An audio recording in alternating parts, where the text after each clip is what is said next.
المرة الثانية والمشهد الآخر كان عام 2003. الأجواء كانت مختلفة تماما، أجواء الحريات والملك الجديد الشاب. والحقيقة كنا نتحرك بحرية شديدة، نلتقي بمن نريد أن نلتقي ونذهب إلى أي منطقة نريد التصوير فيها.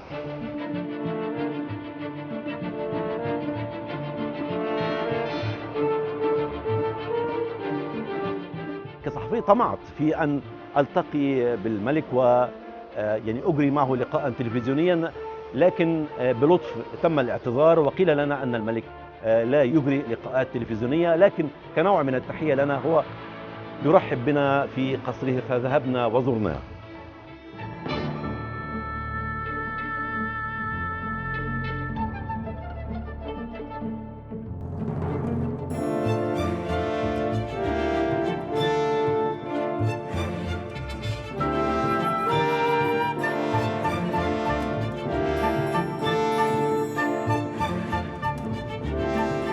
لكن الحقيقة الصورة الوردية التي كانت حينها يعني تتحدث عنها وسائل الإعلام عن الملك الشاب ملك الفقراء الذي يسير بسيارته الخاصة في الشوارع ويتوقف عند إشارات المرور وكذا، ويرفض عادات التقليدية من تقبيل الأيدي وكذا. كانت هذه الصورة كلها يعني حافزا لي لأن أفكر في إعداد ما يمكن أن نسميه روبرتاج أو فيلم وثائقي عن يوميات ملك، كيف يعيش الملك في حياته اليومية وحياته الخاصة.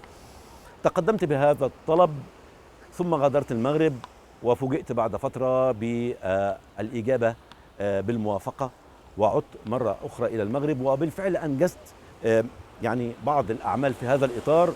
وصورت الملك مع ولي العهد، وصورت الملك وهو يؤدي بعض الأداءات السياسية اليومية ومع أخيه.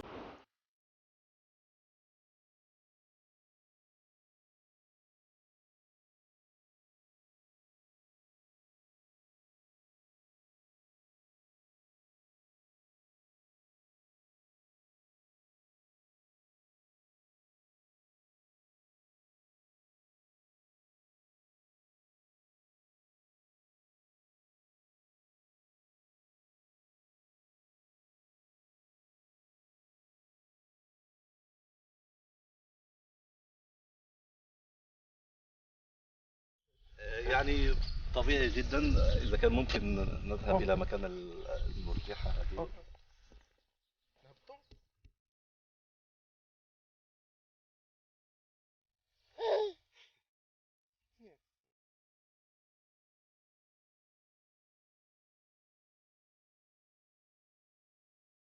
زر ثلاثة.